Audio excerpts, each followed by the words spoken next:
Call the meeting to order.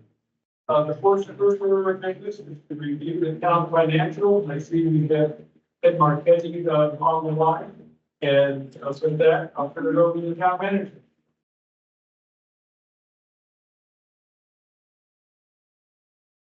We turn it over to Ken Marquetti to read us through financials, and if you have any questions, please jump in. Ken? Maybe. Unmute me. Yeah, we can't hear you. Okay, try that. Okay, sorry about that. I'm used to more of the Zoom platform. Forgot to unmute here, but my apologies. Basically, what we are presenting here are our May 31 financial report, and that is from the period from inception through May 31. So although our report said 5 months ended, it's really more like 3.5 or so months. But I'll start with the balance sheet. I think that was distributed as the first report in the packet that you received, although I'm not positive exactly how you received it. You'll see on that operating checking account with First Bank has $1,056,000. So from an overall cash position, we're in good shape. You can see that top line item is called investment account Color Trust. I didn't know exactly where we are on establishing that account. Color Trust is an organization that is like a money market fund that was approved by our state legislature for local government entities, and it's pays fairly good interest rates as well. So we try to use them as for part of our investment account. Then we have what we call pooled cash, where essentially all of the money is held by the general fund. You see at the top of the page where it's in the general fund column, but held on behalf of. So we essentially pool the cash and invest it in the best investments, kind of regardless of which internal accounting fund that those dollars are being held for. And so you can see that part of these dollars, we actually have a deficit on the capital fund side, meaning that expenditures have been paid out of the capital fund. We'll see that on the resident expenditures page in a page or so. And you can see then under the liabilities equity section that we have a liability payable to Summit County for a sales tax advance, and then that's offset below by an amount to be provided for that repayment. So let me ask if there are questions on the balance sheet before I move on to the revenues and expenditures. Any questions? Go ahead, Ken. Okay, so the next page we have is labeled at the top, Statement of Resident Expenses and Changes in Fund Balance. And you see the left-hand columns, set of columns are 2024 annual. And then next to that is 5 months ended from inception to date through May 31. That top revenues line item, sales tax, very significant line item to the organization. And you can see that those are coming in as anticipated pretty well, slightly above budget. There is a bit of a delay in collection because vendors pay those taxes into the Colorado Department of Revenues, and then those come from Colorado Department of Revenue back to the district. And so we have received actual taxes through March, and actually actuals through April, and then we have estimated May's taxes. So our report says this is May through May 31, but we did estimate the sales taxes at budget for the month of May. You can see for the months prior to that we were slightly ahead of budget. You can see then under the other tax revenue, we basically, the very left-hand side shows what we budgeted for those. And then our year-to-date, we're basically assuming that we're on budget because we don't really have a good way to compare exactly the timing for how the budget will come in. In future years, we'll have better sense for the budget, what we call budget spread between the months of how those are coming in. But basically what we're reporting right now is that they're coming in consistent with budget. On building permits, have not received a lot of those yet to date. And so we're showing a budget unfavorable variance on collection of building permits. And one comment on that, just for a reminder for all of us on council, the budget was assuming that the town was going to be issuing building permits, and therefore that's why we had a $25,000 estimate. And that when you get into the community development department budget, there was a budget for expenditures, and that was assumed on 80% of the building permit cost to be going out. The IGA that we have with the county indicates that they collect the money now, we get 10% of the revenue.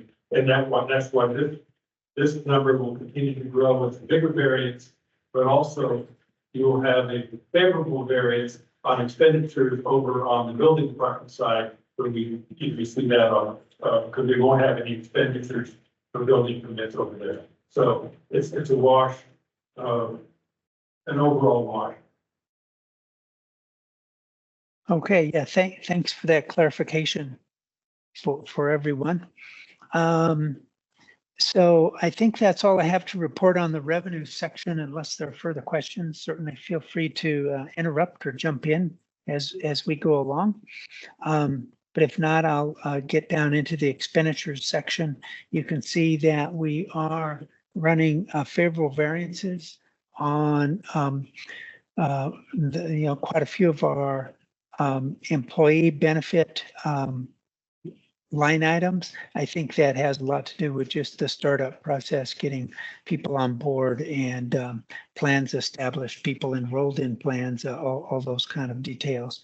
But those are looking as favorable variances. Now, under general and admin expenses, those overall are showing favorable variance, although there are a few under, a few over, but nothing significant on variances on general and admin, all departments. Mayor and town council, again, is running close to budget, but moderately favorable to budget.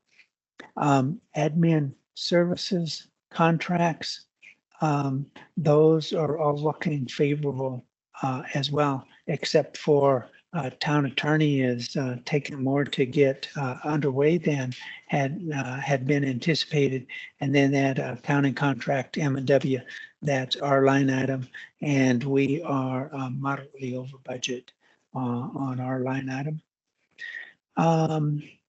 Community development is overall running favorable to variance, and I think similar to what we've seen in some of the other departments.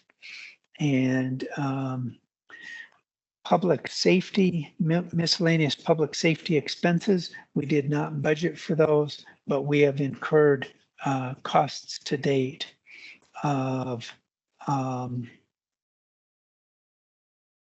see what we have here.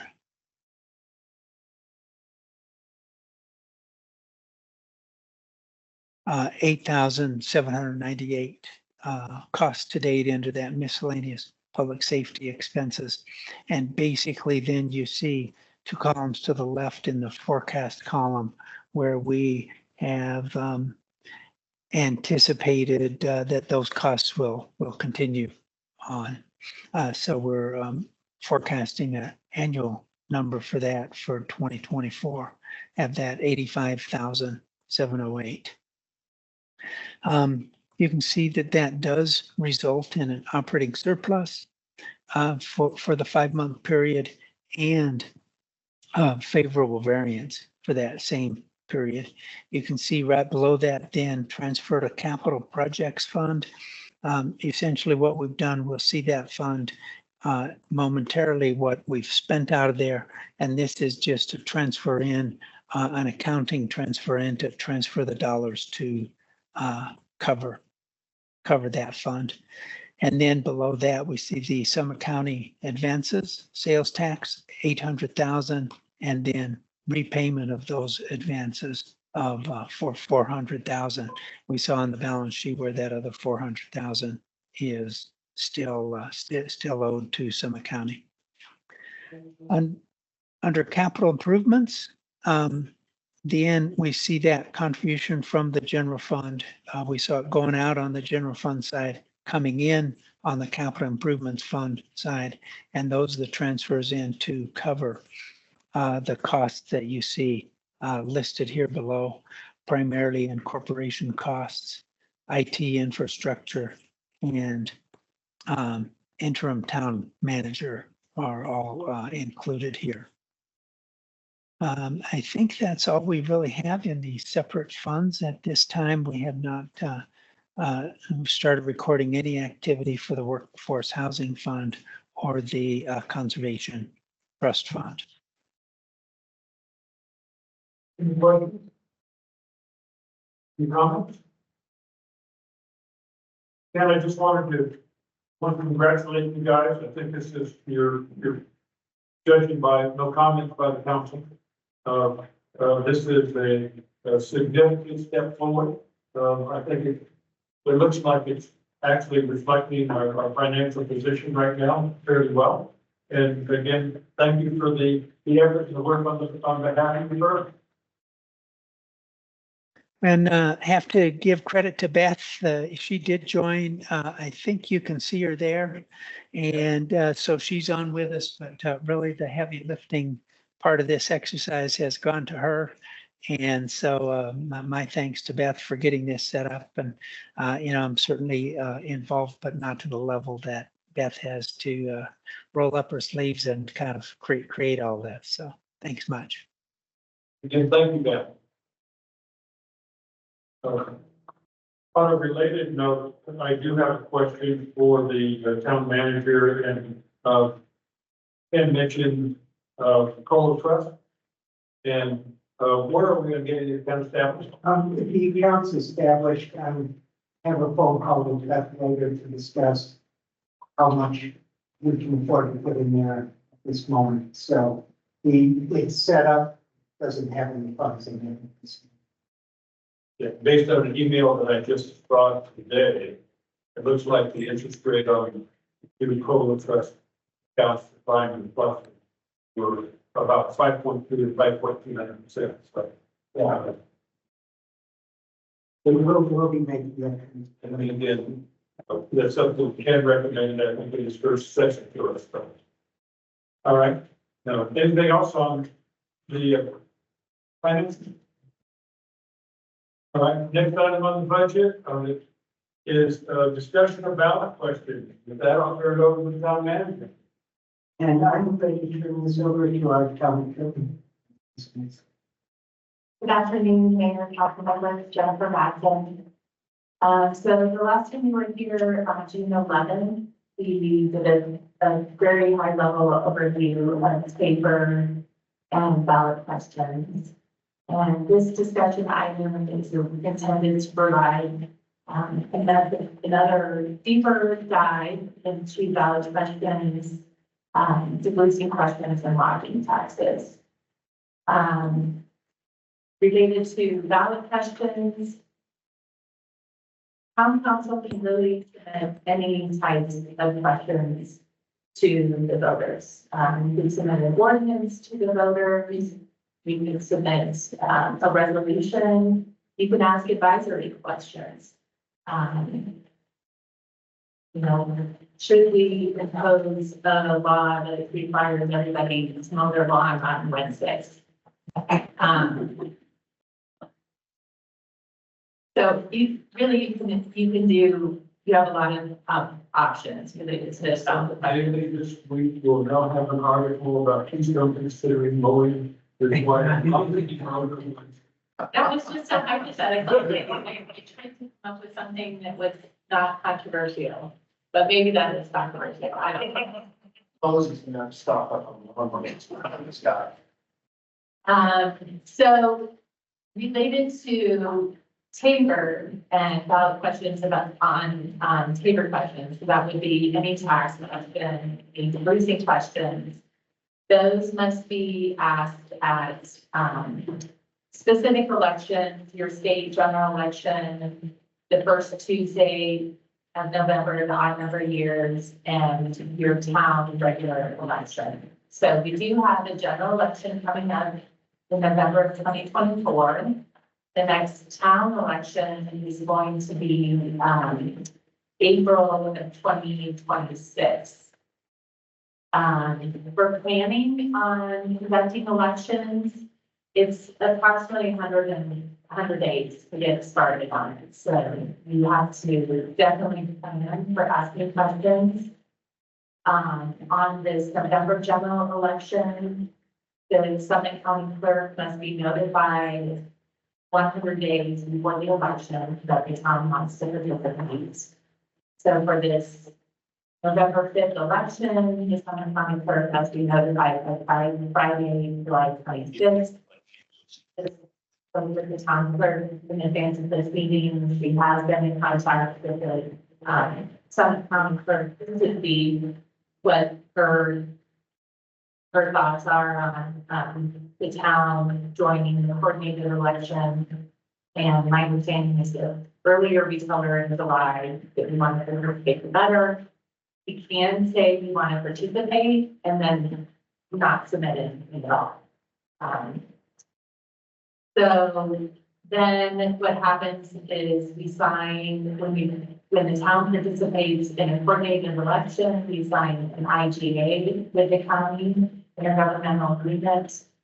And that just really specifies what the responsibilities are between the two different local governments, what the town responsibilities are, and the counties. The county is going to be doing the heavy lifting, and the town being the cost for that heavy lifting. Really important deadline, and the county may have something different, but under state law, the ballot language must be provided to the county by Friday, September 6th. So any question that you were to ask, you'd want to do it in August, probably. If you're looking at this year. So on debrucing, what we're looking at is revenues. We need to make sure that revenues received by the town are fairly consistent. The paper wants to make sure that revenues received year after year are fairly consistent, that there isn't a high jump in revenues. Otherwise, then you have to refund those revenues. So one way that we can, you can ask a question of the voters, do you want to get rid of those revenue limitations? And that can be done in a number of ways and outlined in the staff reports. Are some different questions or different thoughts as far as asking a superseding ballot question. If you ask and take a little bit of a step back on this, if you ask a tax question, you can put in your tax question a debrucing component. But that's only going to be related to those particular taxes. So in other words, if we were to ask the lodging tax question and we were to couch it in such a way that and you approve of the town retaining all revenues, And that revenue was excluded from your calculation related to Taylor. That makes sense. You can have a time limited or open-ended question for the boosting. So in other words, for 4 years, you don't have to focus on that revenue line items. And then after 4 years, you have to ask another question. And then another thing that other municipalities have done is to earmark excess revenues. So if we go over, we're gonna use this money for X, Y, Z. And you can always, with earmarking, my advice is always going to be for earmarking to specify what you earmark it for, and then say, and other municipal services. So that you have a safeguard in that, you know, if you have a high revenue in one particular year and you don't want it all to go to that particular service, then you have something there. So in the packet, there was an example of a interesting question that does not have any earmarking, pertains to all revenue, and it's not. So that's going to be your most general form of diversing question. On to lodging tax. A lodging tax is definitely subject to the requirements of Taylor. As it's a new town tax. You would need to adopt a resolution or ordinance, and you need to do that for the diversing question as well. Or, so for the lodging tax diversing resolution or ordinance, Tabor has specific requirements as to how the question needs to be asked. Some additional thoughts for you would be, what would you want the lodging tax to apply to? You could do the lodging tax, or you can do the short-term rental tax. I did do some research in advance of this meeting, and Dylan has a lodging tax and an SUR tax. Same with Frisco, they have a lodging tax and an SUR tax. So the lodging tax is also going to apply to your hotels, but the STR wouldn't. And I'd be happy to share with you if you're interested in the percentages from Dillon, Breckenridge, Briscoe, and Silver Dawn on the different taxes. Yeah, okay, so Dillon has a lodging tax of 6%. And starting in July 1 of 2023, an excise tax on STRs at 5%. But it's funny, so it'll be 11% for SPRs and 6% for adults. Correct, yes. And you also pay, and I think you all know this, but you also pay sales tax. So in Dillon, the total tax rate is 19.875%. Breckenridge, they have a town accommodation tax. I didn't look at specifically what accommodation means, but I'm assuming that's a lodging tax. And that would have the hotels, that's 3.4%. Then Frisco has a lodging tax at 2.35% and an STR tax of 5%. Short-term rent. Yeah. Silverthorne has a lodging tax of 8%.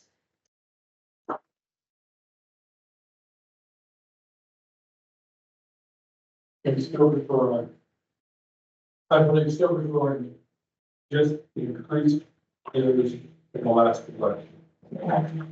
Yeah. So they're up in the 18%. Well, They have an STR like that? No, it's not.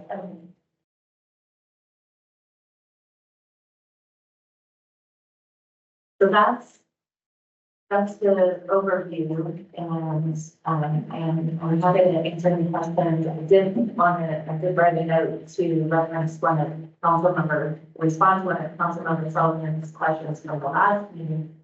And that was you asked about what if you have reduced revenues and that does affect your calculations. So you do throw off that reduced revenue year when you're looking at future years.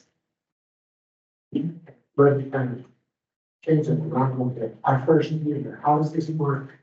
Do we need, first side, different taxes?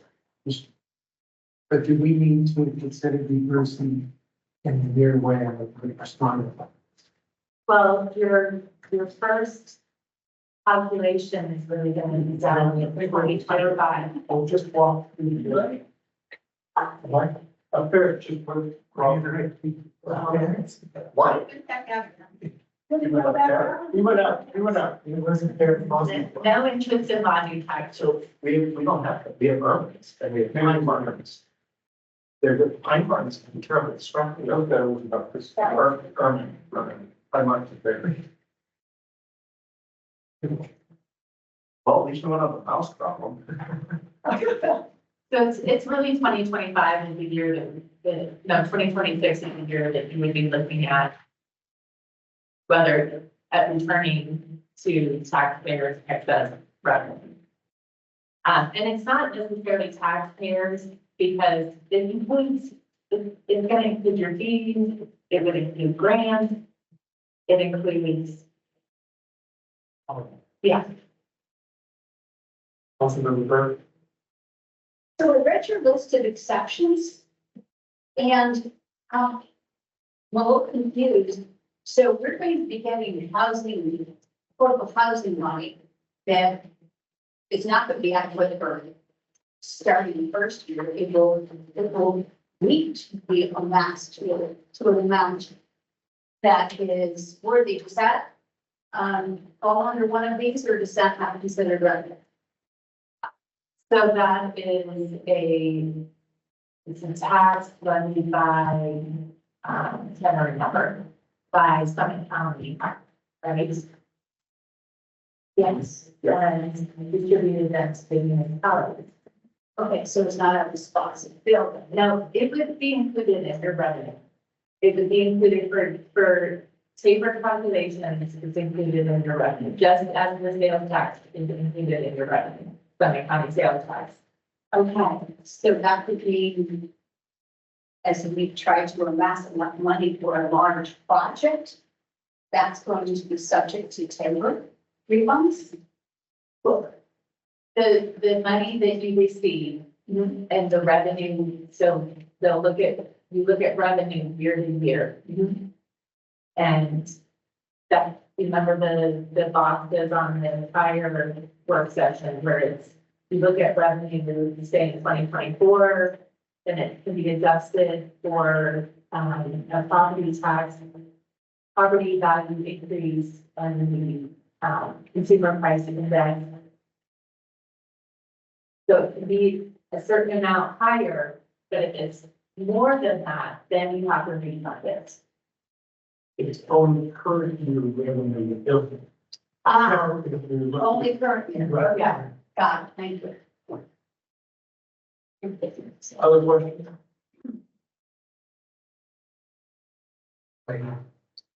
Oh. Rich. Councilmember Davis. Do we want to discuss putting this on our agenda in the near future for a discussion with the board? I was curious with the board is what are your thoughts, initial thoughts on lodging tax and diversity?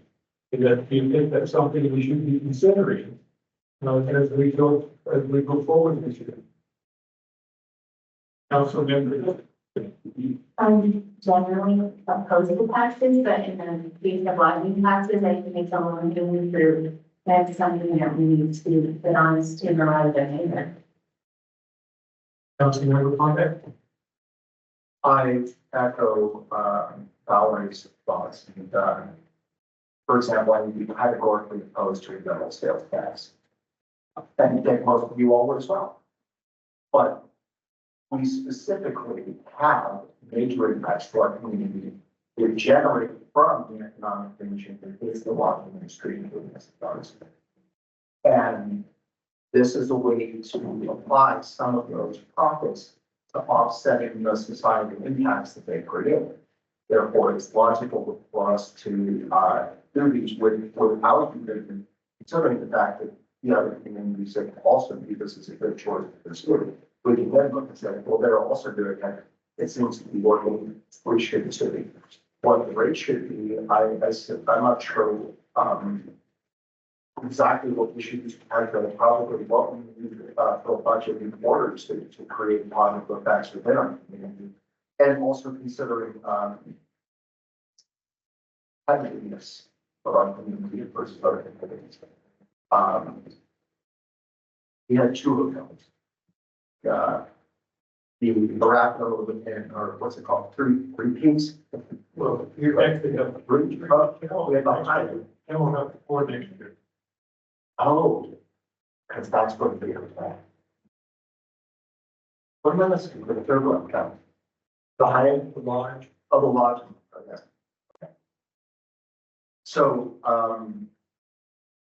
I think when you look at, the impacts that I was mentioning, you generate different types of impacts from hotels than SPRs. They both generate impacts. I would be interested to hear my colleagues' thoughts on whether we're doing a general lodging tax or a lodging tax plus an SPR tax. I'm not sure. I can't really think about that. I genuinely think that SPRs create a specific additional impact on the community. For example, we need to run SPR registration and oversight is an example that we manage some of that through the fee structure, but I personally rather see low fees and more of a usage-based system because there's community impacts from usage levels, which generate or which are represented by percentages of the revenue we generate. That's my thought. Other vote, Councilmember Sullivan. Okay, just to be frank, it's really two different issues. Inversing, and the talks. That. We could potentially do if the council decided that we wanted to do taxing STR, we could go on to November ballot. The diversity, we really need to worry about that officially every next year. Is that what I heard? Right, probably not until 2026 would we actually need to be. That would be the year, that would be the last year, probably. You would have to do it, otherwise you would be funding the money in 2026 likely. But also there's also practical things. If you're putting one question on the ballot, why not put two? In terms of getting voter support and educating voters. One thing that's going to be really important for all of you to know is that once you do put a question on the ballot, you can no longer really, we can't talk about it here in the meetings. You have the Fair Campaign Practices Act, which prohibits using town money to advocate for against ballot issues. So you can't use any town resources to advocate. And that's separate from really my other thought in terms of having the two questions on at the same time. I don't know, it might be.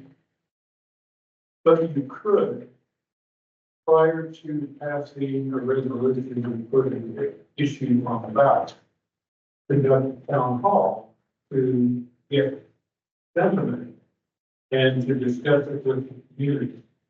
And that would be legal, but the minute we include that ballot measure, that ordinance and resolution, then we are now silenced.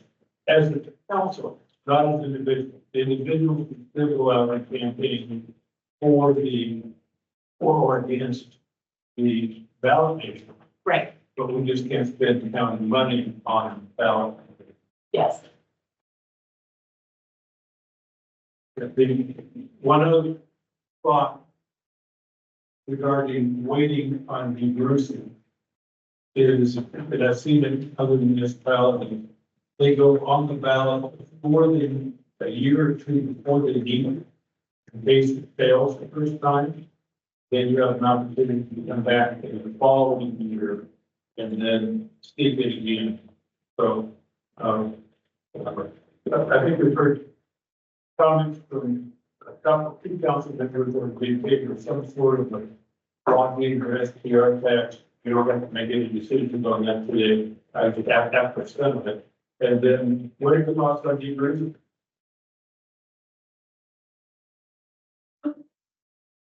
Councilmember Curry. So when you say 2026 is the first time you want to think about it, does that mean you're suggesting that a 2025 ballot ledger for 2026? If I had my choice, we would have done it with the charter, but we couldn't do it with the charter, but that's I want you to be I think degruising to me seems like to create less risk. Because an administrative nightmare, not nightmare, I shouldn't say nightmare, administrative hospital has refunding the money. I mean, most municipalities have degreasing in some fashion, one way or another. It's very common.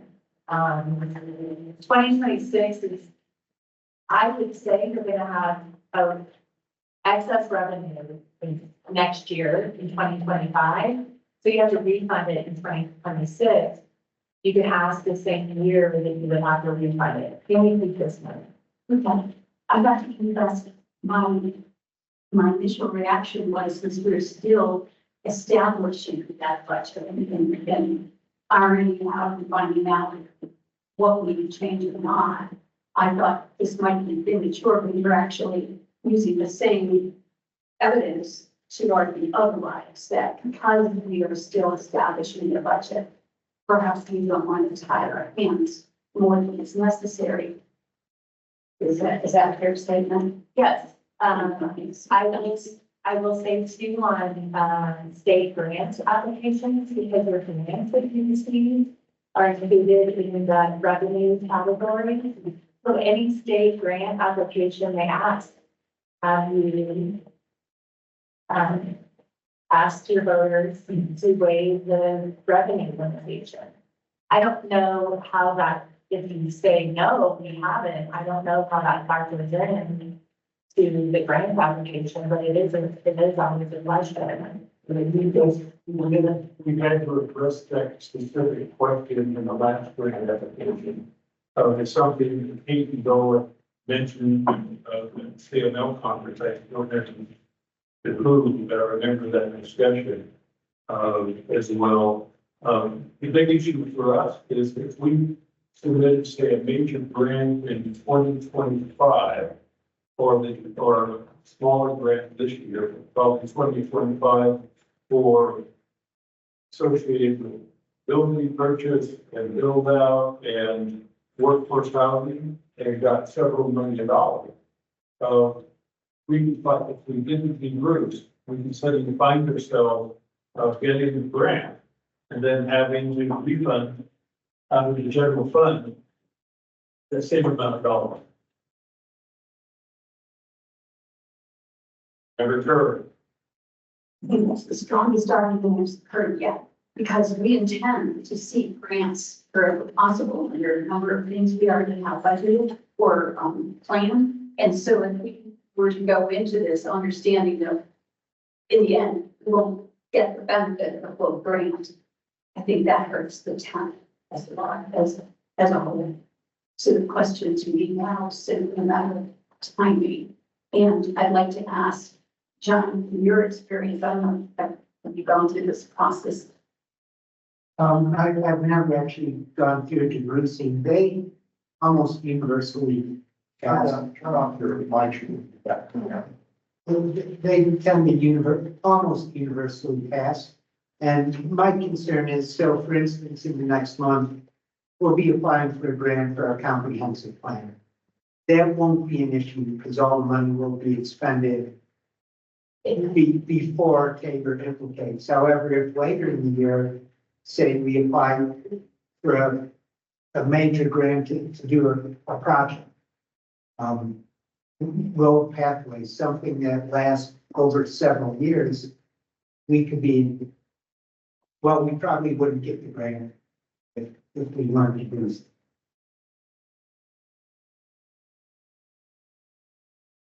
Other comments or thoughts? Well, I guess I think that I agree with our attorney that the debrucing to me is kind of a no-brainer to go ahead with and get done as soon as possible. And I guess I just kind of like your feedback. She had several questions there on how broad you want it to be. My personal recommendation is as broad as possible with no limit, just like your input. And when it comes to the second question is the lodging tax, I feel that's one that we definitely want to make sure anyone who wants to weigh in can be here at the meeting for that, or at meetings about that.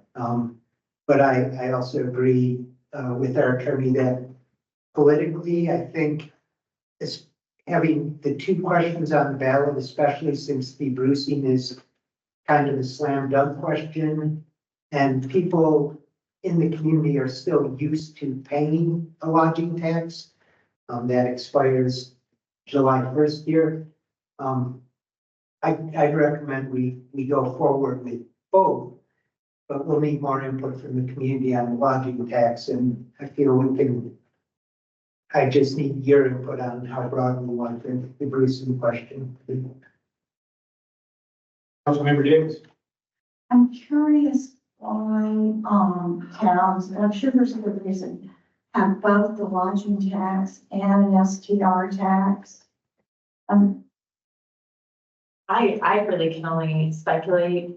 I don't know, but I'm guessing that it's because there's an interest in taxing the short-term rentals at a higher rate than the hotels. And maybe it's perhaps something that, maybe it's something that Councilmember Burnett said, maybe it's the impacts to the community. I don't specifically know. I mean, I can do some research and dig up their resolutions or ordinances and see what they say. Councilmember Kerr? I think we should have a bit of debate about whether we should have two different ones and what that level would be. But I believe the town manager's made a potent argument for looking at doing both of these things in November. And I want to echo your rationale. Our STR owners are now paying a lot of an STR tax, which will go away in July. The longer we wait before it is reinstated at that or some level, I think the more difficult it will be to get that approved again. I mean, Councilmember Davis? And just clarification, I think at this point, the tax is lodging. I don't think there's any STR tax that the county is levying at this point. Yeah. I just want to be clear, make sure. The county has their 2% lodging tax. And that was authorized by a year ago's legislative session for that, so. And I don't believe statutorily they can have an STR tax. I think you're right on that they're allowed to only do the lodging tax. And just to give yourselves a pat on the back for going home rule, you can do the STR tax, you can do the lodging tax. Statutory towns cannot. Councilmember Kerr? just for clarification, we did call it an STR tax. I understand it is a lodging tax but it's a lodging tax specifically on STRs that is, I mean, doesn't have a position to ask for it, and yet it's being collected by the state. Do I understand that correctly? No, no. Could you rephrase the question? I made a mistake in saying, well, an STR tax, it used to, It's a lodging tax. yes, it's a lodging tax on STR, No, it's a lodging tax on lodging. on STRs. On all lodging. Right, right. So, that's what I was referring to with respect to, that there's going to be a time when there's going to be a gap. And the longer the gap is, the more difficult it could be to readjust. Other comments? Yep. One thought, all right, Councilmember Sullivan. Question, it's just on the lodging tax, not the STR, I understand it here. On lodging tax, the county has a 2% today. If we were to then say, well, we want 2%, would that be cumulative for, okay, it's a replacement, Yeah, the county tax is gonna go away, in July. okay. And then the other question was going to ask is the timing, because we could be, this coming month, July, if we want to be on the November ballot. So things like, having a town hall, and then developing the wording, et cetera, needs to be done within the next 30 days. No. All we need in the next 30, in fact, all we need, I believe, in the next, by the 26th of July, is someone to make a motion. Because we don't need a resolution. All we need is a motion to direct staff to inform the county we would like to participate in the November election. Am I correct? Really, if right now you all are thinking this is something we want to consider seriously, if you were to provide direction to staff to submit the letter to the county that we're interested in participating, it doesn't bind you, you don't need to pay any money. It's not really an official action. Right. Okay. Uh, Other questions? Well, one thought on election. Oh, I'm sorry. Tom. I was gonna say, one thought on the lodging tax. County has the existing 2% lodging tax, which is gonna go away. I've always been one that liked to when government came to me and told me what they were gonna do with the money. I've never liked the concept of going in and say, spend me more money for my general fund and I'll do good things. One thought is it'd be consistent with how we handle the incorporation process, is to, in November, go forward with a 2% lodging tax that would be dedicated to infrastructure. And that would be for roads, it could be for trails, it could be for workforce housing, anything called, or dedicated to capital. And that would give us tremendous flexibility in how we use it. And it would also give us about a $1.6 million head start on actually making changes to the roads issues, maybe some of the trails issues for the town. Because each percent of lodging tax generates about $800,000 for the town of revenue a year. So that's one thought. Just I wanted to lay that out for you to think about. I think we're going to need to talk about this probably later, perhaps on another work session at the next meeting, and then perhaps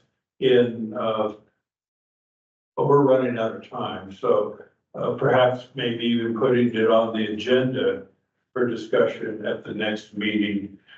So then we can get some input from the community, hear this in a formal council session, and then start proceeding towards something by the end of August that could be, after we get some community input, and then have a town hall in the month of August to get the community involved and engaged, answer questions about what we're thinking about, and get their thoughts. Does that general approach resonate with you, or is there something else we should do? Councilmember Kerr? I do like that approach, and I like the idea about a town hall in August, when we are more likely to have a wide spectrum of community members who can attend. Councilmember Davis. I do like the approach of dedicating that. I agree with you that, we need to have a reason to collect money. I also agree with, Councilmember Parnett that there are, impact from the number of tourists and, I like the idea of dedicating those to infrastructure because we've got lots of infrastructure needs and they're only going to grow. Councilmember Permit. Mr. Mayor, I like your idea of infrastructure, trails, roads, safety, capital improvements. For the thoughts for right now, in that case, I would like to give direction, but I'd still like to do it as a motion for giving that direction. And the reason is it puts us all on record to say, yes, we're directing the staff to contact the county and signify our intent to put a ballot initiative on. Councilmember Parmet. I agree with you. Can we do that in a work session or do we need to? Oh, I would do, well, I'll defer to our attorney. You can give direction in a work session, but, I think the motions are probably preferable for the regular meetings. All right. And if I may ask a question regarding the lodging tax, would you, since this is such a big 2,000 SDR licenses, would you like us to reach out to try to acquire written comments from second homeowners, for instance, that can be?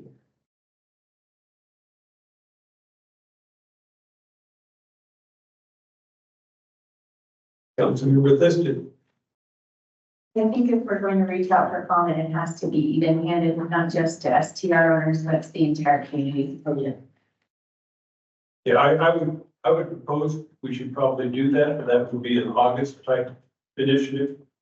As we would go out after we have a discussion in the council meeting, say next meeting. That would then give us an opportunity to go out, get that sample input, perhaps at the,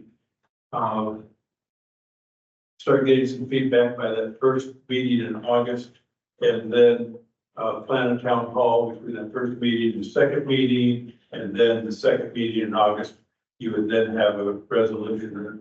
It'd probably have to be a resolution at that point, not an ordinance.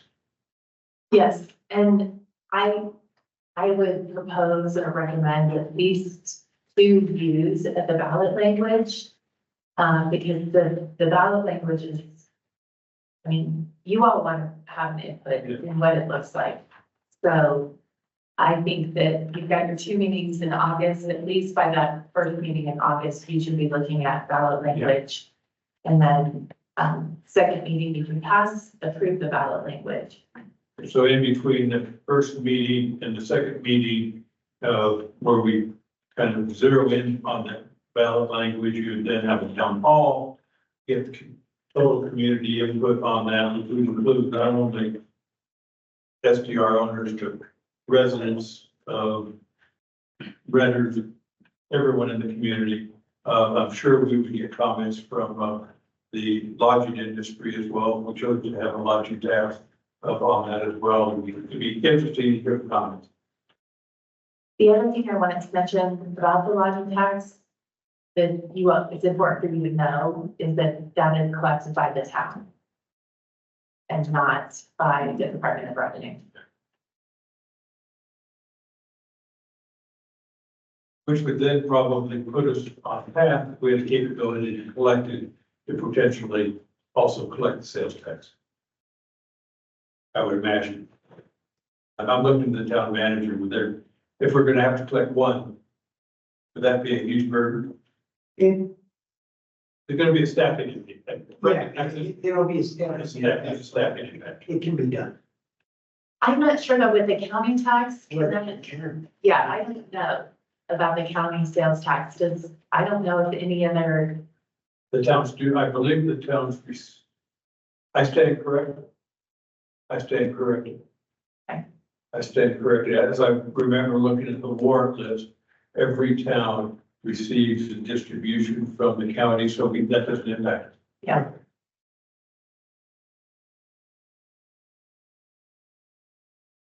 Other comments? Then. How about council members? I just want to look at all the dates again, July, August, and September.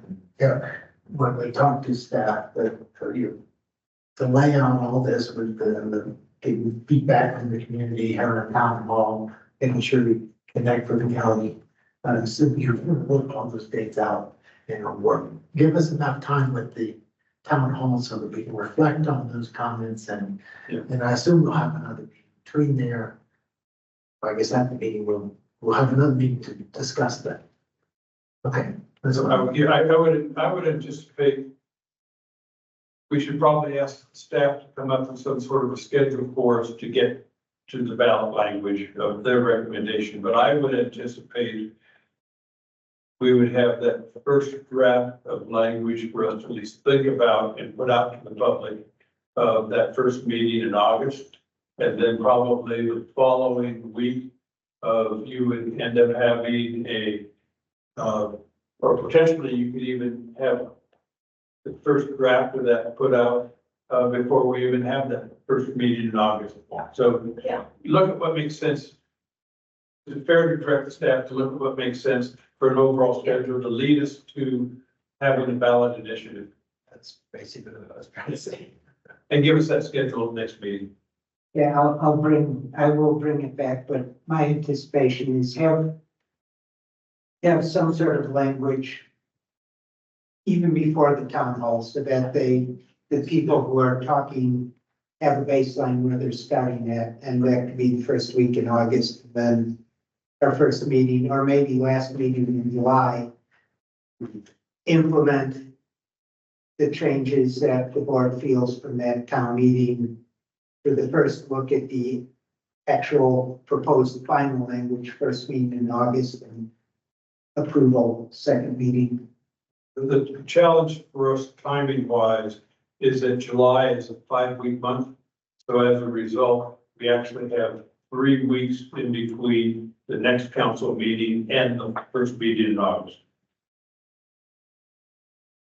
So it's a little different than most months. Councilmember Kirk. But I do like, I'm not sure we'll look at it and see if it makes sense, but I do like a very deliberative approach with time. But it takes time just to let people in the town know that this is underway and that there's an opportunity. So this is not a rush to judgment situation. Thank you.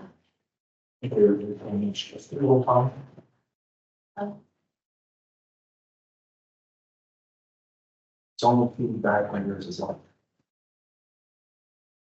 Other thoughts? Let me ask this other question. Do you agree with me? We'd like to have a formal motion, Kathy, or is everyone just comfortable giving direction here?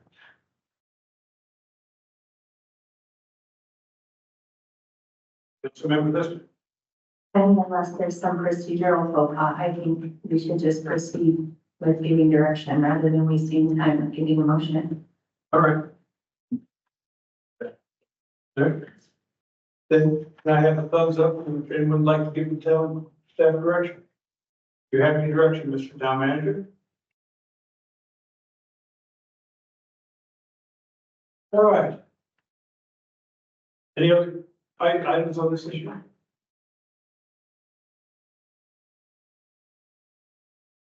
Next item on the agenda is discussion of the 2020 model traffic code, and with that, I'll turn it over to the town manager.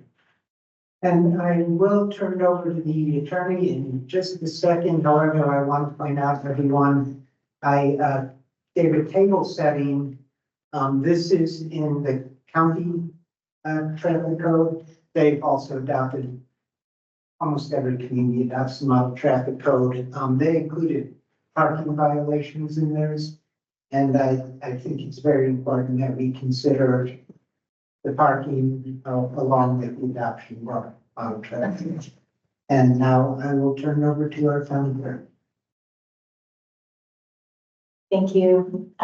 So you, as a municipality, you do have the ability to enact and enforce traffic regulations on the roads and streets within the town of Keystone.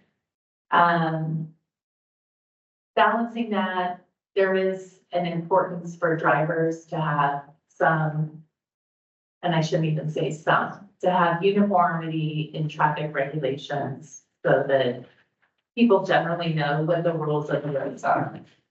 And the answer to that is that CDOT has put together a model traffic code for local governments to adopt as an ordinance for their traffic laws and traffic enforcement.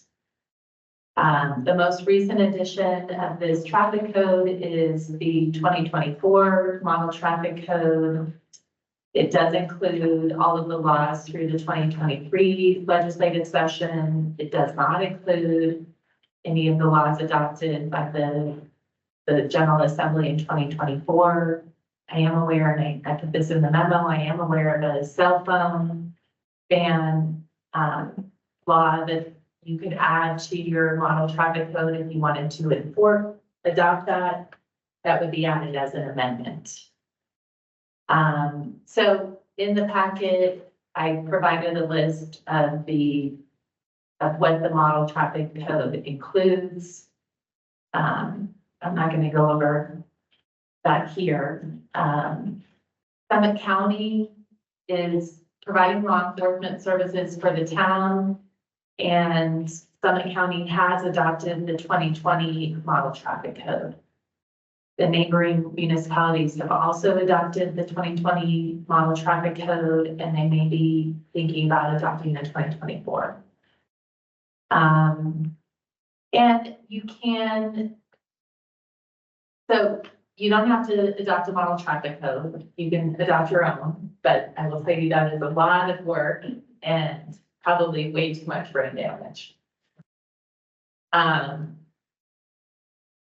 We would adopt it through ordinance. It would be done similar to how the land use code was adopted. It's adopted by reference. There are, you can make amendments to the code that are specific for your jurisdiction. And what the town manager put on your desk here, these parking violations. These are typical amendments. Parking is often added to your code when you adopt the model traffic code. We wouldn't have to follow this these particular parking violations. We could do something similar, but this is what is existing now in the town and what Summit County Sheriff's Office is enforcing.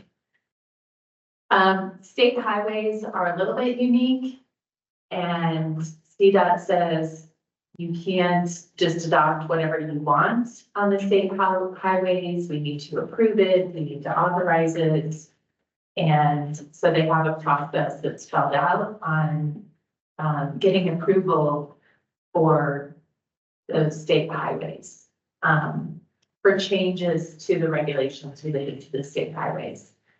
I will note, I was looking through your neighboring jurisdictions, and I noticed that Silverthorne does have a different speed limit for Highway 6 through their jurisdiction. And so I assume Silverthorne went through the process with CDOT to get that lower speed limit.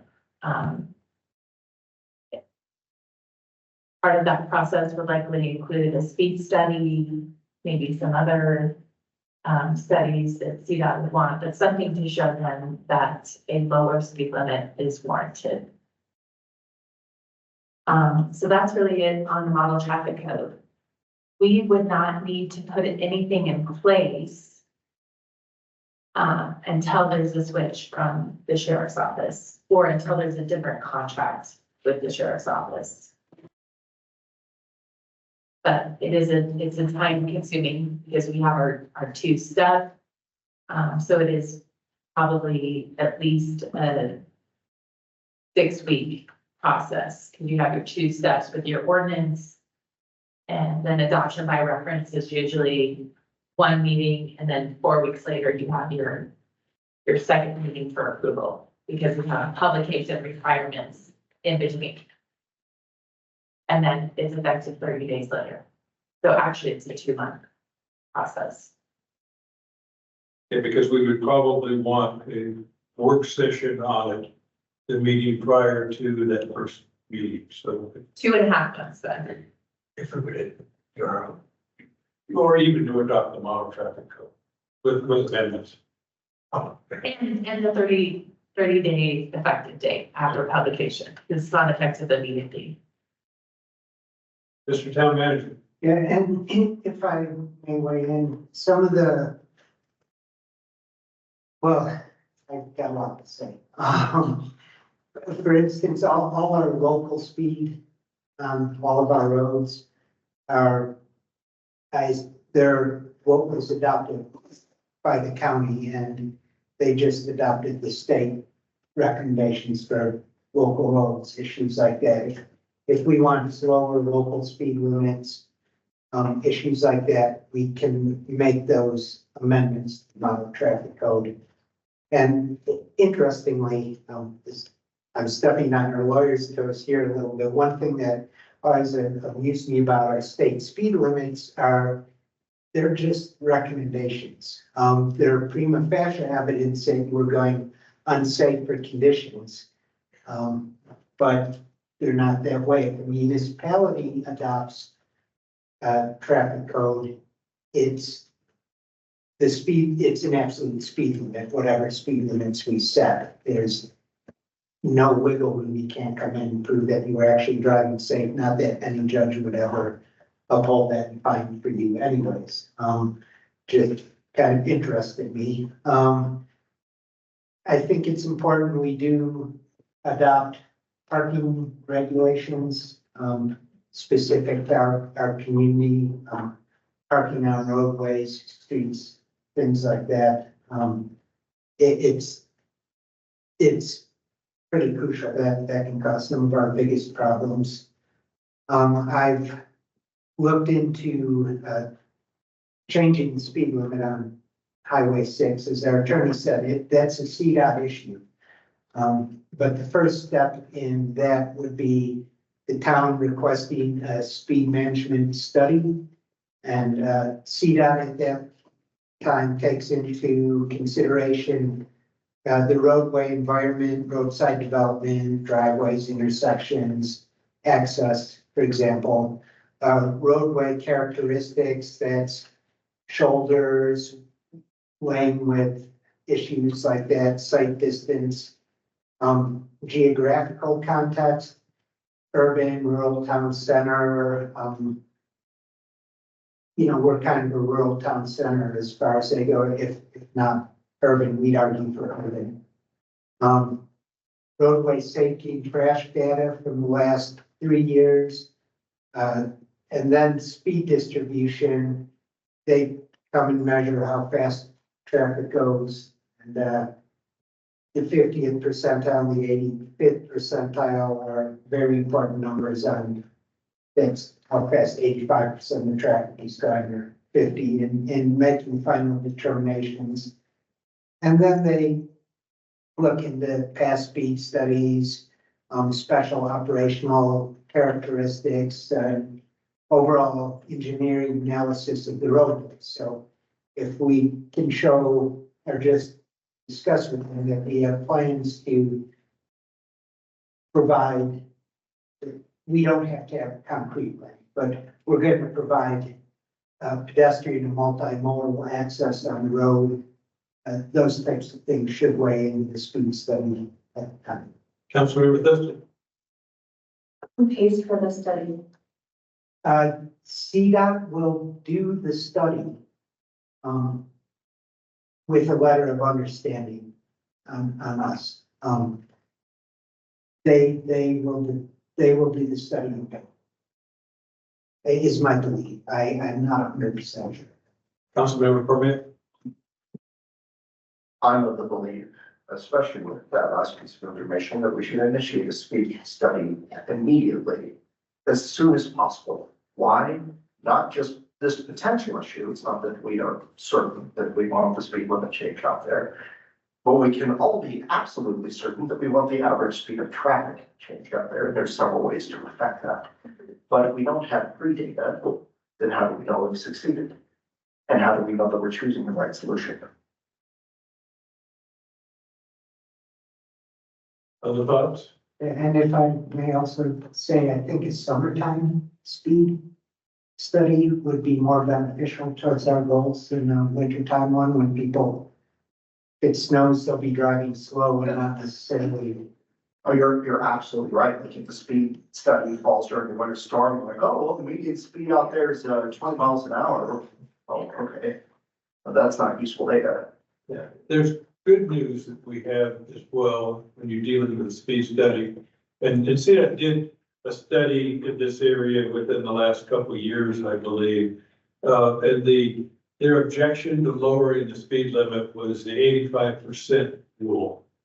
That 80, and they said before they would consider lowering it, we had to get the speed, the 85% of the traffic needed to be going at the lower speed before they would lower it. Now, the good news is that policy has been changed. I believe Blue River is the initial beneficiary of that.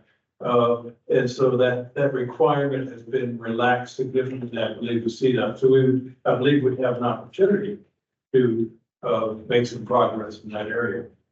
I think Councilmember Kerr was next. I think the legislature has made a strong endorsement of speed limits at a lower rate than the 45 we have out here. And I would encourage that we at least begin the process right away. I know it seems counterintuitive, but when CDOT had a traffic study of the exit 205 area, they said that summer traffic is more telling, more representative than the up and down of winter traffic. So I don't see a reason to put this off. And I think it's up to them to try to counter this recommendation that is written into the Colorado model traffic code. Other thoughts? Councilmember Permit? First, I agree. Given that there has been a recent traffic study, my question would be, is that sufficient for us to ask for action on? Or, okay, then in that case, we should definitely get a study ASAP. It was, but I do have one other question, which is our case strengthened if we can calm traffic on that 85th percentile? If so, I have an idea. So the state, it probably is, and the state did just pass a law that goes into effect, I believe, July 1st. I could be completely off on that, allowing for municipalities to start using the photo radar. Yeah. Right. So I read that, the update from the fall session, it allows you to establish a speed control corridor that uses automatic vehicle identification. So you have speed radar with cameras that capture the license plates. Now, if I imagine that every one of you is like me, and we hate the idea of speed traps. No one wants to play gotcha, and none of us are looking to get revenue by ticketing people. We don't want that. In fact, we don't want any tickets in our community. What we want is safety for pedestrians, safety for drivers. And also, every 10 miles per hour that a traffic speed increases, doubles the noise. So there's good data out there about that. So we also get a peaceful and quiet community out of that. So we're looking to calm our traffic 85th percentile actual speed rate towards our existing rate to make a better argument. If, and I'm not saying we do, if we did want to adjust the speed limit, then I would propose that we consider or discuss amongst ourselves whether we would want to move forward on some sort of traffic calming that way because it can be done quickly, incredibly effectively. You put up a bunch of signage, people know that there's these cameras out there, so they don't speed, they don't get tickets. And then you do a traffic study, and then your 85th percentile speed is lower. What do you guys think? I'll refer to the town manager first. Any comments? Yeah, we might need to designate the right of ways along the highway as some sort of public use land. We could call it our Highway 6 Parkway. And in anticipation of what the town will put there eventually anyways. And I will reach out to CDOT. Work with our attorney in getting photo radar. I think that's a very good idea. You may want to reach out also to the county sheriff, since he's right now enforcing the traffic laws, to make sure that we don't run counter to our IGA. But also, Councilmember Davis. I was going to ask how we were gonna calm traffic. I like your ideas. But I would also, I don't wanna lose, the parking issue in this. And so I would also like to encourage that we add the parking in, however, because on any given weekend, it's a problem. Right now, parking is in. We have adopted all of the county Right. code. For ours. Yeah, but right now, I don't think we're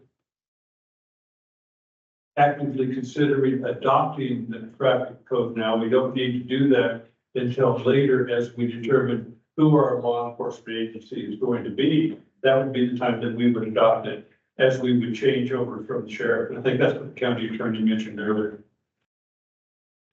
Yes, and if we were to have a long-term relationship with the sheriff's office, we would need to adopt our own code. Yeah. My point is when we do. Yeah. I want to make sure we don't get so interested in the speed limit, which is very important to forget the traffic. So I would like to make sure we include that as well. Okay. Councilmember Permian.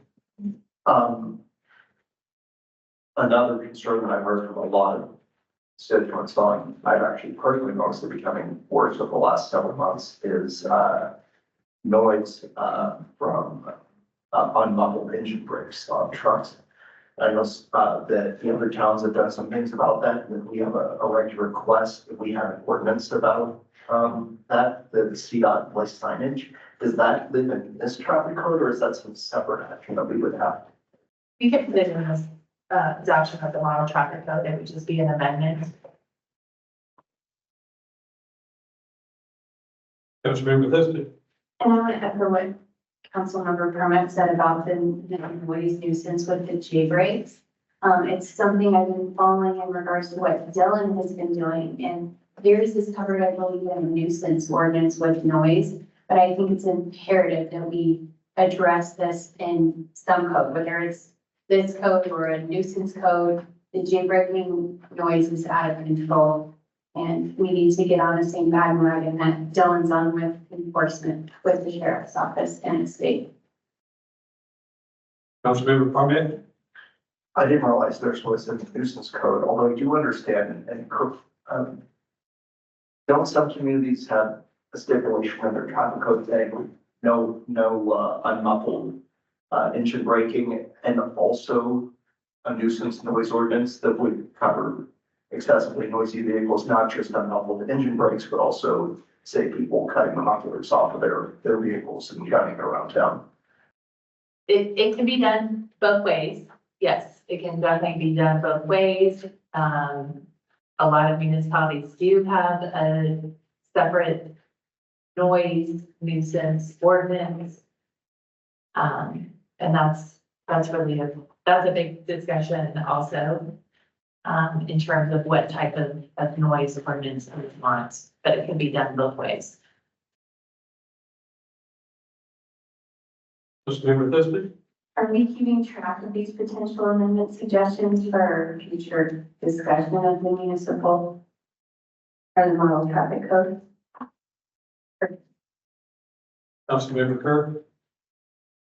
I think we'll all agree, maybe now, that the single most often quoted issue in this town is related to the safety and town well-being along US 6. So I think we should do everything we can, and that would including the, I don't, not know, the J break into our noise ordinance that we're going to talk about in the future. It would include reaching out and starting the process with CDOT. It would include finding out what it takes to get that speed camera up. And if we decide down the road that these are not the right measures, so be it. But we need to start.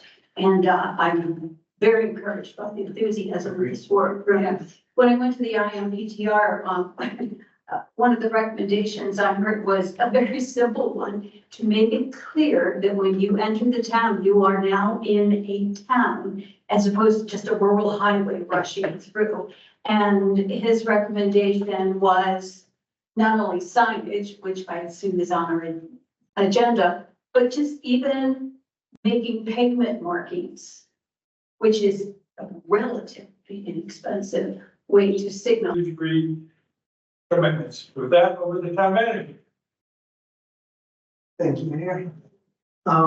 So Proposition 123 was a voter-approved fund created in the 2022 in the state of Colorado. It provides actually hundreds of millions of dollars for housing. Very little of it has been given out yet.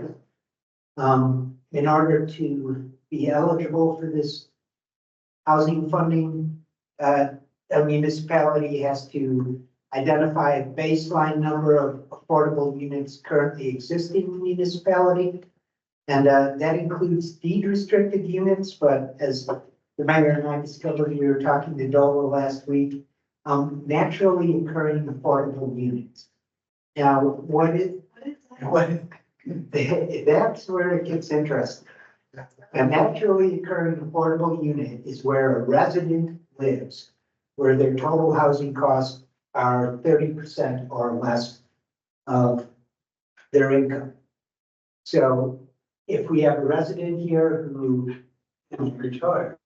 is retired but paid off their mortgage, or not retired but paid off their mortgage, or just happens to have a very large income, regardless of the size of their house, it's considered a naturally occurring affordable house. Yeah.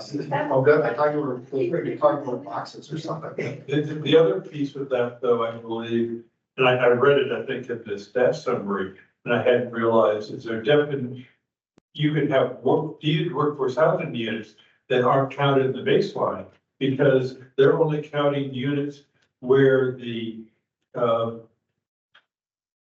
requirements are to meet, 60% of AMI. Yeah. So as a result, in our case, other than the naturally occurring units, we may actually have very, very few units that even meet the requirements to be counted as affordable housing. Yeah, so affordable housing might not be counted, but the Downey residents across the river there might very well be an affordable house, so. But is that, That's what naturally occurring. yeah, Is that good or bad? Well, if you have to grow by, Well, it's good. the lower the baseline, the better. If you have to grow by 3%. yeah. So we have to establish a baseline and commit to increasing the baseline an average of 3% over a 3-year cycle. So 1% a year. So we want a low baseline. And There's a 3% per year. It's 3% per year. oh yeah, 3%. Yeah. Three-year cycle. I'm almost, oh, it is. I might have, Because if you did it 3 years over 9%. yes, it is 3% per year. So 9% over 3 years. And we have to adopt certain permit approval processes for affordable housing that will fast track the eligibility. It's not really that difficult. Councilmember Liston. We have some discretion in regards to what fast tracking means in our community, and I did some extensive reading about this, but I have an inherent concern about this being held over our head with the permitting process being circumvented. I understand the intention, but some of the stuff that's been worked into some of the other policy in the county is concerning with the fast tracking. There are ways around it. I've seen communities adopt the fast tracking, and then you have to allow fast tracking, but it doesn't mean you have to disallow review for other things that might impact the community, like design review, issues like that. Okay. That's the answer. Okay. So I'll get to it a while. I'll talk about the baseline first. So the state demography office provides, 3 ways of establishing the baseline. They have a baseline tool that we can use and enter the information into. They have a database of their own where they have already determined what the town's baseline is. We're not yet in the system in any way for any of that. It should be happening in the next week or 2. And the data is based on the American Community Survey and comprehensive housing affordability strategy estimates. Those are 2 reports put out by the federal government. That's how they determine it. If we disagree with their numbers, we can produce our own study and take it to them and get a waiver. Not many communities have done that, and we'll have to see what we do. We'll have to see what happens when we're included in the database and included in the tool and see where our initial baseline numbers come out before we determine how to move forward. Councilmember Permit. I think you answered the question just now, but just to make sure that we don't get trapped, because we need more affordable housing, but we also already have, we think, haven't gone through the classification yet, we think the most affordable housing in the community. And if we're held to our high baseline with the 3%, I just don't want to get trapped. Their definition of affordable does not mean need restricted. Their definition of affordable is based on 60% AMI. If you think about 60% AMI, very few of our, even our affordable housing needs 60% AMI. Thank you. But what the numbers are, who knows what the demographer's at? Yeah, we'll have to have a talk about this. And the reason I'm bringing this up in this workshop now is because of the funding, and some of the funding can be used through land bank. For instance, we buy this property, we could get Prop $123 to buy the land, separate the building cost out of it, which could be coming in the very near future. So we want to opt in this as soon as possible, if it makes sense to do it, if we can get a baseline that is anyway reasonable. Now, one important caveat to this is if we don't meet our commitment over the 3-year period, if we don't get the 9% built, the penalty is we're ineligible to receive funding for the next year. We don't have to pay back what they've given us in the previous 3 years, and we have to file a new commitment for a 2-year commitment to increase our stock by 6%. There's very little risk. The worst case scenario kind of is we're just not eligible for this money going forward if we don't meet our commitment. Councilmember Byrd. So if I'm understanding, if we don't meet that 3-year, there's 2 options. I'm not sure which is true.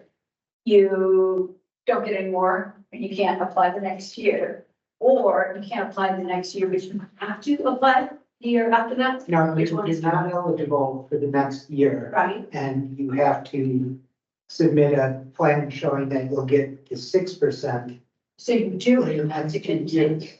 But if you don't do that, Again, if The the same. penalty is you can't. the same thing, you're not eligible for the year after that, and you have to submit a new plan. Well, you paint a very reasonable picture, but I know that locally, there was a lot of angst about the high bars and should we do this or not? Can you kind of paint a portrait of why other municipalities have thought this to be a bridge too far? They've all opted in. Or they eventually did? Yeah, it just makes sense to opt in, because you're not losing anything. If you don't have it anyways, you're not losing it. In best case scenario, you can get a payment or two, a couple of years worth of money out of it before we can never get back in the program if we have a very high bar. And it really, this would be a much more informed discussion right now if we could have some idea of what that bar was. The State Demography Office just is not there yet. They should be sometime this month. Councilmember Schultz. Okay, that was the bar, so that's the first level. But then it was also talking about we need to prioritize, should prioritize. It talks about environmental sustainability, mixed income housing. Are those requirements or it says should? No, those are not requirements. It just makes it more likely that you'll get your ring about. Okay. Thanks. And to tell the truth, these are our zoning is all, for the most part, allows these types of things. Okay. Thanks. Councilmember Davis. It's not really clear to me after some of this discussion. How do we get the bar set? We have to wait. The State Demography Office should be releasing two things in the coming month.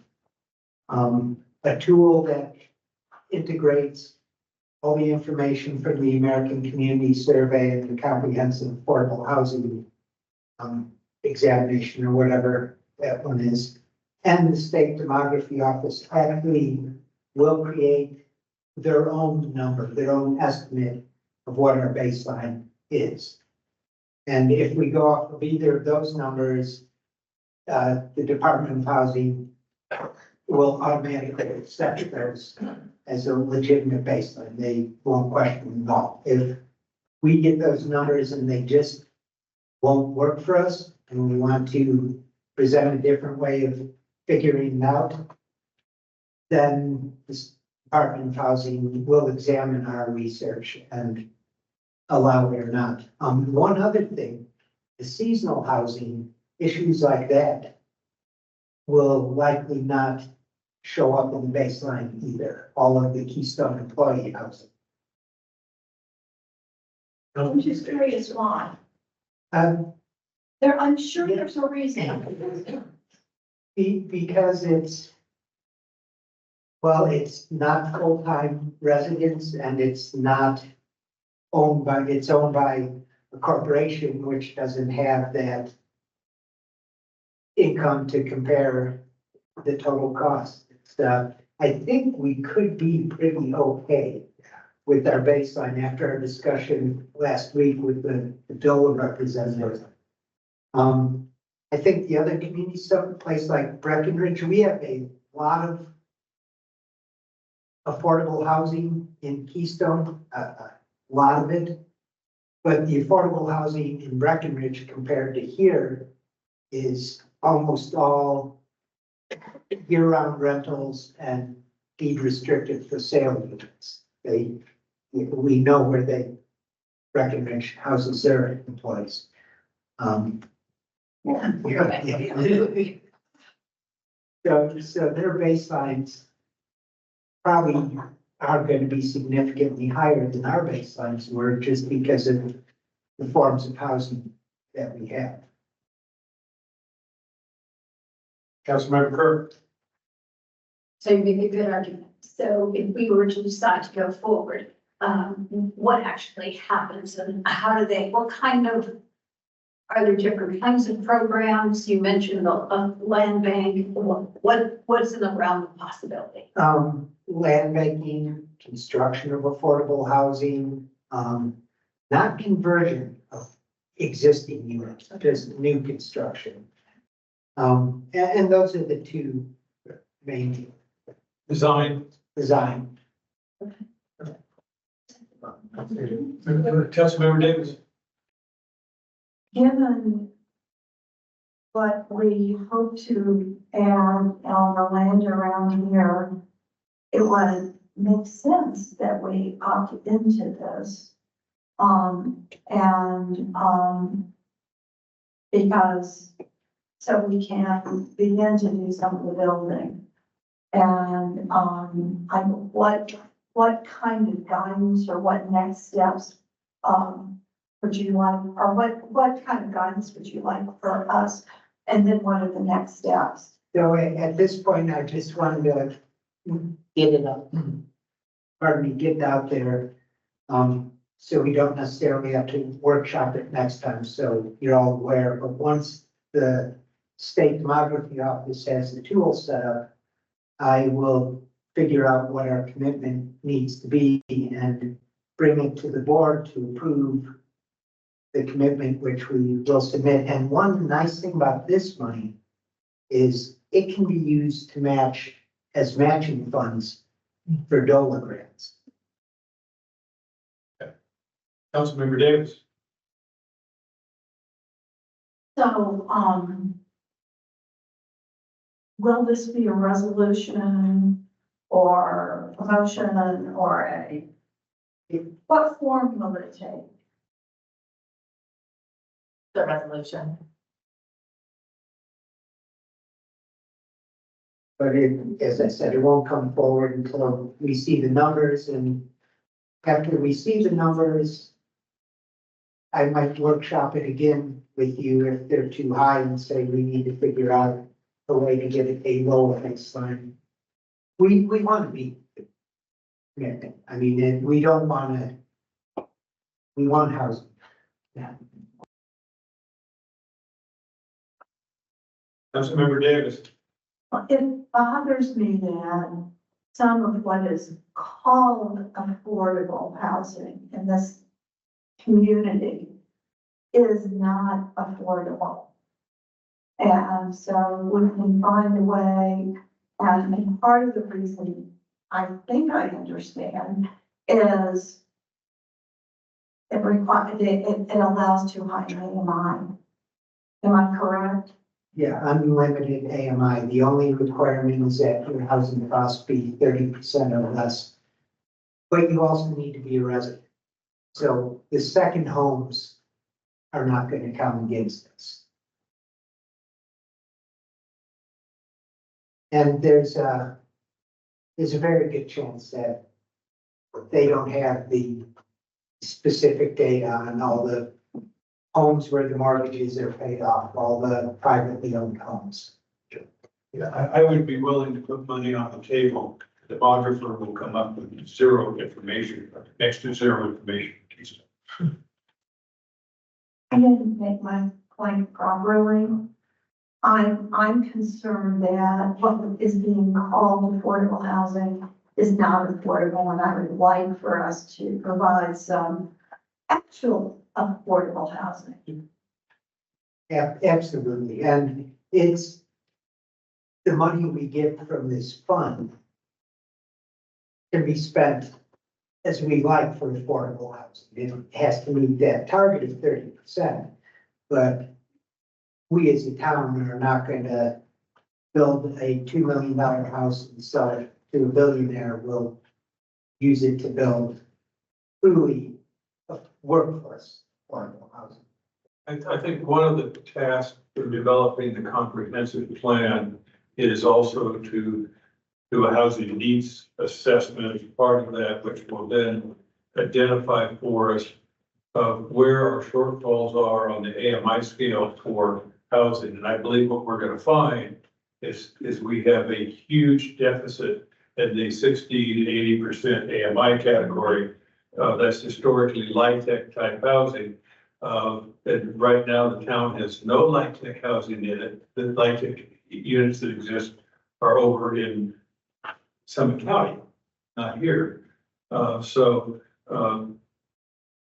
This would provide us a tremendous incentive to actually build housing where our service workers that support our businesses could actually potentially afford to live in Keystone.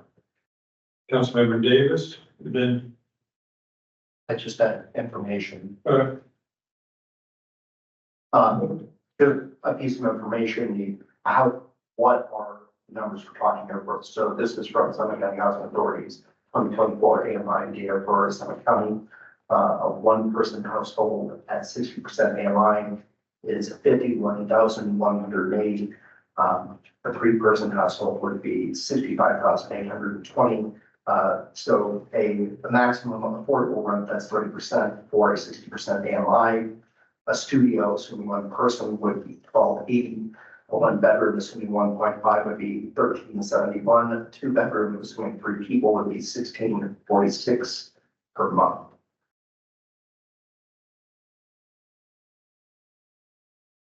Councilmember Davis. And that's way lower than the pricing I'm hearing on our affordable housing. Yeah.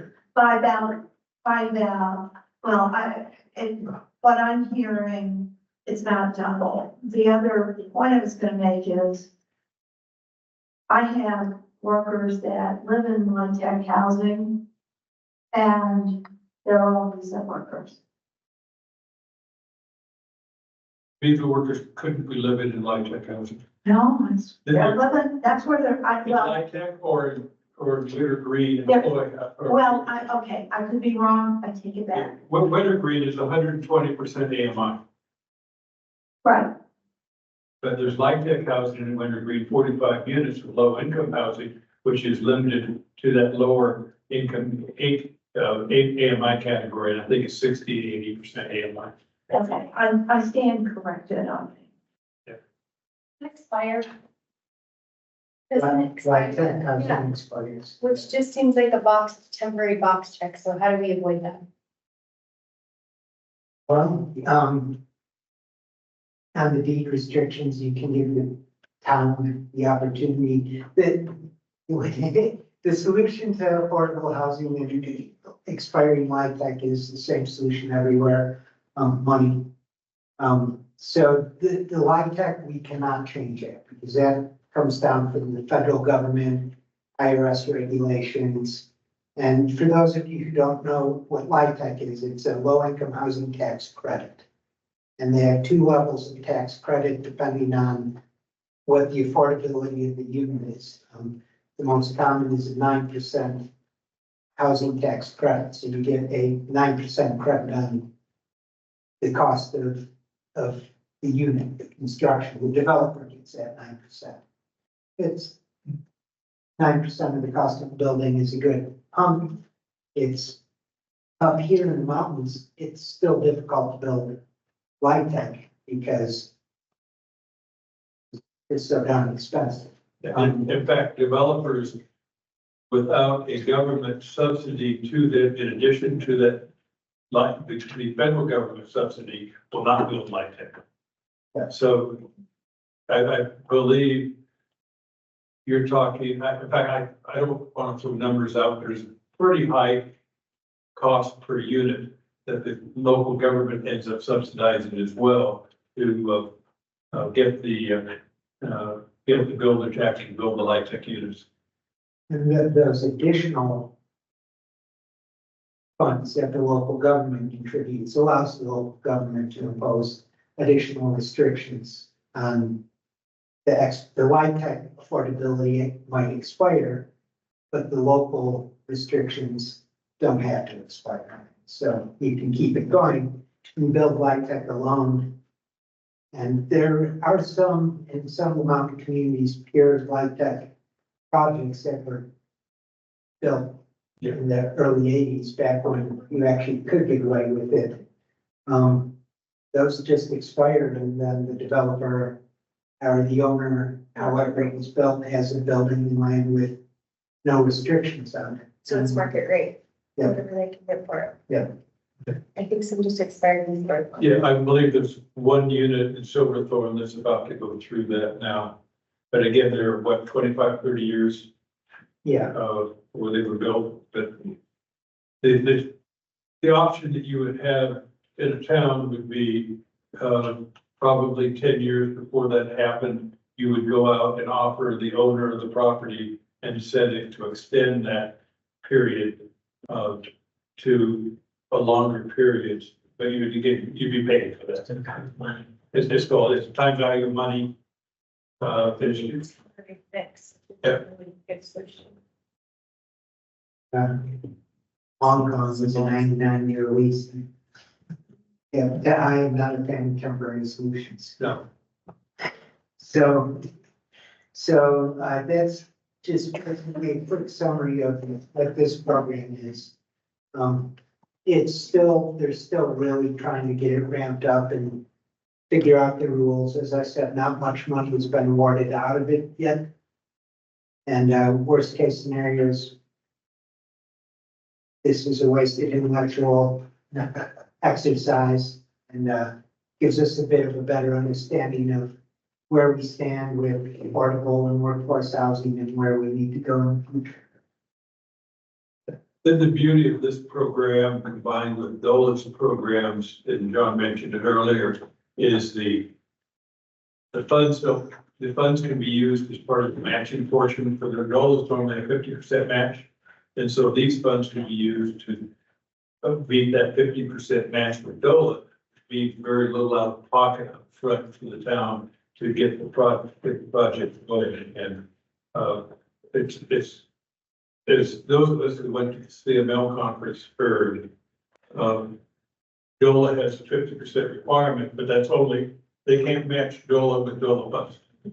But you can't get two grants from DOLA, one to cover one half and one to cover the other. But if you get a grant from housing or the federal government, you can all use that for the match, and that enables us, or really gives us a lot of leverage if we want to move forward and move forward with funding relatively quickly.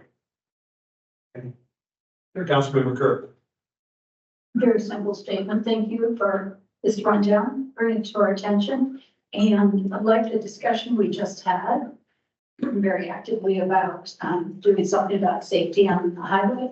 I think would be irresponsible to not look into this. Agree. No. All right. Once again, I misjudged the time, but I figured with lodging tax on the agenda, I kind of went. Actually, you didn't misjudge the time because we took 30 minutes off between 5:30 and 6. It is now approaching 6:30, so you actually hit it right on the nail. So, is there any other manager council issue we'd like to bring up? Hearing none. I have one. Oh, go ahead. Just want to go, there's an update on looking into dark skies. No, there wasn't. I'm sorry. I apologize for that. I'll make sure to get on that tomorrow morning. Thank you. All right. Any other issues you would like to bring up? So without objection, the meeting's adjourned, and we come back here in 30 minutes for the council meeting.